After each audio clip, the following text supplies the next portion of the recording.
Imagina você chegando num lugar novo pra tocar e aí é gente falando alto, televisão ligada com volume no talo, é gente passando pra lá e pra cá, é barulho da rua, a criançada passando perto de você, gritando, e você acha que vai ser impossível você tocar nesse lugar nessa noite. Você que nunca tocou então num lugar barulhento, fica comigo nesse vídeo aí que eu tenho algumas estratégias que eu uso em locais assim que vão poder te ajudar.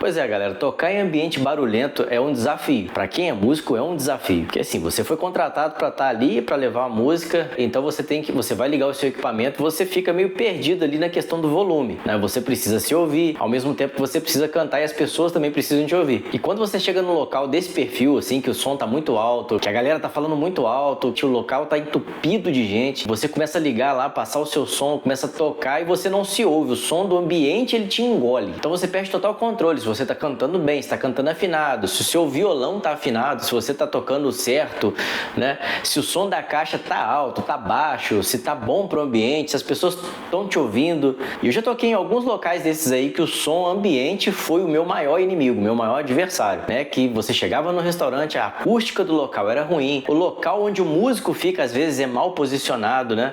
O dono lá, ele cisma que o músico tem que ficar em algum canto lá que você fica meio que esquecido ali, né? Que o seu som não chega na galera, não chega nas mesas. E assim, galera, qual que é o principal problema de quando você vai tocar num local barulhento assim? Eu acho que o pior de tudo isso é você não se ouvir. Porque quando você vai estar tocando, você precisa ter uma referência do que você está fazendo. Ainda mais se você está microfonado, né? Se você está lá com o seu microfone dinâmico ligado lá, a sua caixa de som, e você não sabe como o seu som está saindo pela caixa, e você ajustou aquilo e não sabe como aquilo está chegando na galera, fica bem caótico assim. Às vezes você está num local onde você não está se ouvindo, você está cantando e está disputando voz com aquela galera que está no ambiente, que está no restaurante lá falando alto, assistindo o jogo e contando caso e rindo alto, e você não se ouvir às vezes, você está tocando sem direcionamento, sem uma referência sua, se você está indo bem ou não. A primeira coisa que isso tende a acontecer é te causar uma frustração muito grande, e com isso você acaba se desvalorizando, né? Achando que você não está cantando bem, que a sua música não está indo bem, quando na verdade é só o ambiente que não está colaborando, né? Então a primeira coisa que você tem que pensar não é nada contra você, não é o seu trabalho que está indo mal, é apenas o detalhe do ambiente, que é você pegou o restaurante num dia barulhento. Simples assim. Segue em frente, continua o seu repertório e faça o seu show da melhor maneira possível. Quando você chegar no restaurante, você vê que tá esse clima, né,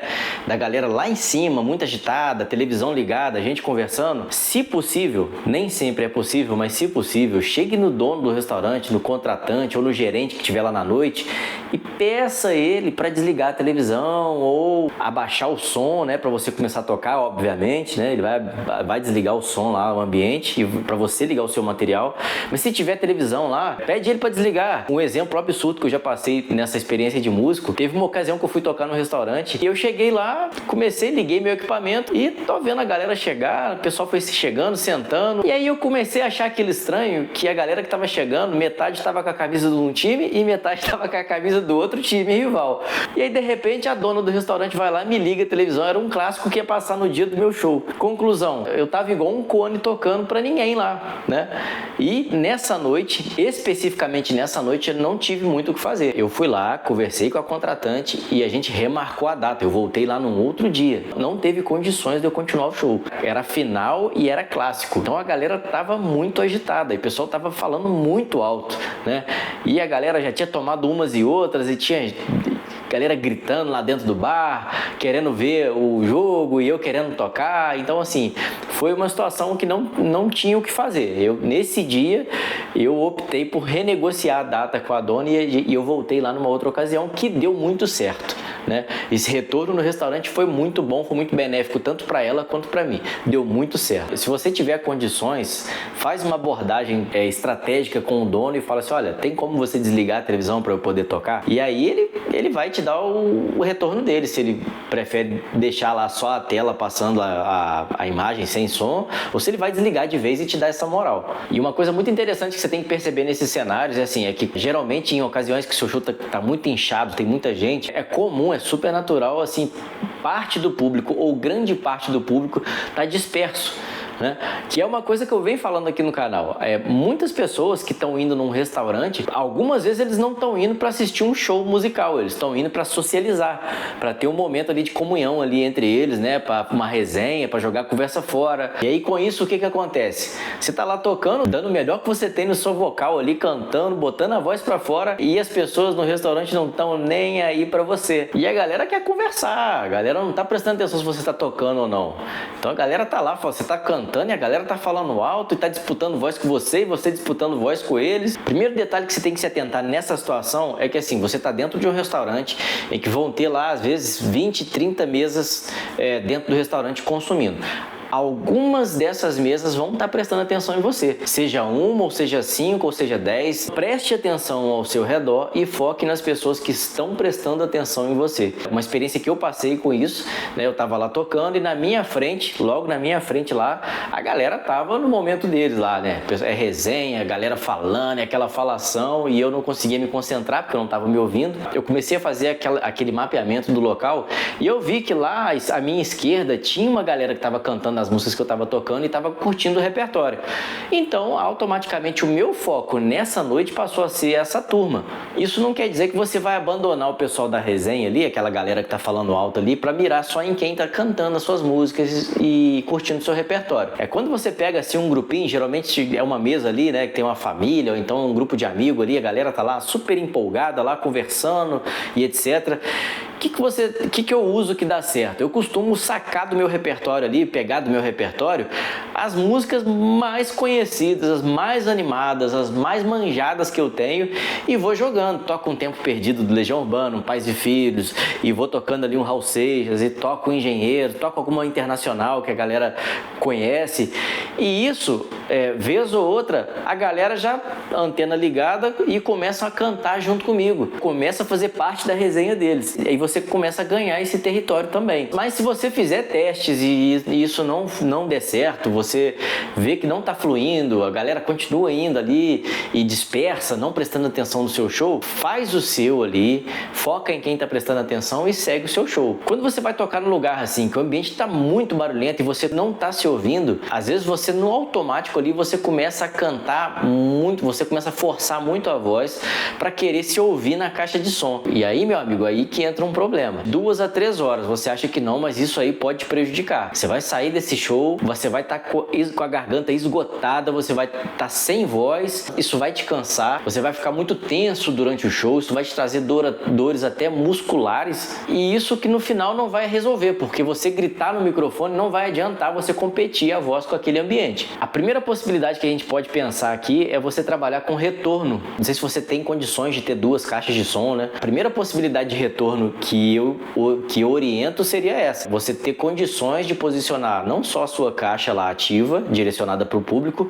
mas também você direcionar uma outra caixa, uma segunda caixa voltada para você, onde você vai estar se ouvindo melhor, né? Seria o seu retorno direto ali. Outra possibilidade que eu uso, né, tá aqui, é o retorno, né? Isso aqui é um monitor de palco, né? É um fone in-ear, onde você vai usar, você vai colocar aqui, vai plugar isso aqui lá na sua entrada de fone da sua mesa de som, né?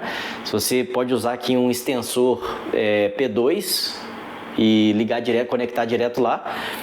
Vai te ajudar e muito, vai funcionar muito bem. Você vai estar tocando, aí a caixa, o seu equipamento pode estar no volume mínimo lá que você vai estar se escutando, porque a sua mesa de som, tudo que ela reproduzir vai sair aqui no seu monitor de palco. Então, indifere se o ambiente está barulhento ou não. O pessoal pode derrubar a casa lá, você vai estar se ouvindo, que é o que importa, né?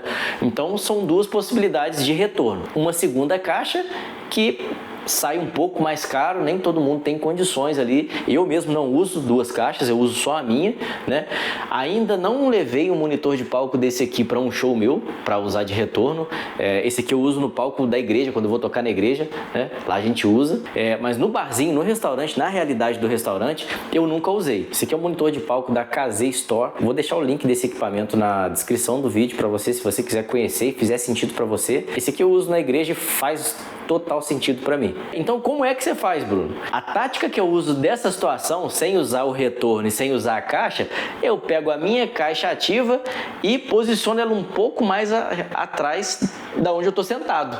Então se eu estou sentado aqui agora, a minha caixa ela vai ficar um pouco mais atrás ali e, se possível, eu vou virar ela pegando ali o meu ângulo e o ângulo das mesas. E aí você começa a ter um pouco, não fica tão bom assim não, já vou te avisando, mas você já começa a ter um pouco de referência do que está saindo da caixa. Ah, mas vai dar microfonia. Não, não vai dar microfonia.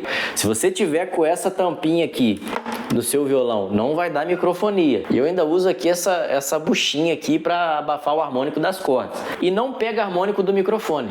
Bom, comigo nunca pegou. Uma última dica aqui que eu te recomendo em último caso é o que? Você vai chegar, vai montar o seu equipamento, vai passar o seu som e você vai medindo a receptividade da casa, do contratante da casa. Como assim? Você vai aumentando até onde você vai se ouvir, mesmo com a casa barulhenta. E aí você começa a se ouvir. E você vai testando isso com ali o pessoal da casa. Se ninguém... Porque geralmente quando isso acontece, ou o gerente da casa ou algum funcionário vai chegar em você e falar que o som está muito alto, pedir para você abaixar, e aí você vai lá, você vai abaixar o som. Não é o ideal. Não é o ideal. Não fica legal assim, sabe, da estética do seu show. Você tá lá e você tá meio que incomodando com o volume do seu som, né? Não é esse o objetivo. Mas se de todas as tentativas esse for o seu último recurso, eu usaria. Assim como nesses casos eu costumo usar. Eu coloco o volume lá e se alguém vier falar pra mim, eu peço pra essa própria pessoa me dar uma referência. Olha, vê lá pra mim se tá bom. Eu vou abaixar aqui, vou ajustar aqui, você me dá uma referência lá se vai ficar legal o som. E aí é o desenrolo seu com o pessoal da casa. Ah, tá ok o som, pode manter assim. Acho que o pior impacto de você tocar num ambiente assim é o balanço emocional que fica na cabeça do músico quando você está desmontando seu material para ir embora. Se você não está preparado emocionalmente para pegar um local desse, naturalmente você vai achar que não valeu a pena, que você não foi tão bem assim quanto você tinha esperado quando saiu de casa, né? Você alimentou aquela expectativa, chegou lá e o show na sua cabeça não foi bom, foi um desastre. E isso tem um peso desagradável na cabeça do músico, porque você termina o show achando que não valeu a pena. O que eu digo para você que está nessa estrada, né, nessa vida de tocar na noite, ou que está querendo entrar nesse ramo, é que você tem que ter uma disciplina emocional assim bem treinada, sabe? Toda vez antes de sair para show, você tem que colocar dentro da sua consciência que você está saindo de casa para fazer um bom show, que você ensaiou para estar lá, você vai entregar o seu melhor resultado, aquilo que está dentro das suas condições. Essa disciplina emocional, se você tiver com ela bem treinada, ela não vai te sabotar. Eventos como esse não vão ser o suficiente para te desanimar quando você sair do local. Então, o primeiro trabalhar da sua mente que você tem que ter é que cada show que você fizer vai ser um treino para você. E isso é bom, Você ganha de experiência, né? E a experiência na música, ela conta muito. Comece a celebrar pequenas conquistas. Então, se você foi num local desse e teve uma mesa que cantou a música com você, teve uma pessoa que pediu uma música para você, aplaudiu alguma música do seu repertório, alguém que filmou você lá, se você ganhou um novo seguidor na sua rede social, então celebre essas pequenas conquistas, né? E assim você vai seguindo show após show. Você vai ver que não existe só a preparação técnica, né? A preparação física do cantor, do músico, né? Existe todo um bastidor ali de você estar preparado, você ter estratégias, estar preparado emocionalmente para o evento. Tudo isso vai trazer ganho para você na hora de você desempenhar lá o show, de você executar a performance do show, você saber se adaptar, né? Se ter a flexibilidade ali de entender o que está acontecendo ao seu redor, se adaptar àquilo, né?